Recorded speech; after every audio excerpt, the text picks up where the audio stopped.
សេចក្តីជូនដំណឹងនាយកដ្ឋានមូលបត្រកម្ពុជានមក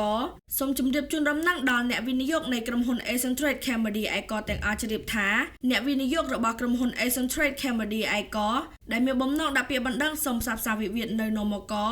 សូមរួសរាន់ដាក់ពាក្យបណ្ដឹងមកនមកនៅទីស្តីការនៃអាជ្ញាធរសេវាហិរញ្ញវត្ថុមិនមែនធនាគារតាមទម្រង់សូម scan QR ដើម្បីទាញយកទម្រង់ពាក្យបណ្ដឹងនៅរៀងរាល់ម៉ោងធ្វើការយ៉ាងយូរត្រឹមថ្ងៃទី30ខែមិថុនាឆ្នាំ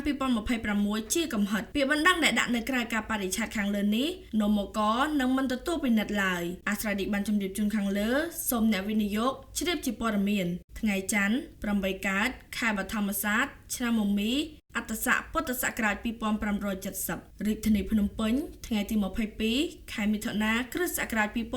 2026នាយកដ្ឋានមូលបត្រកម្ពុជា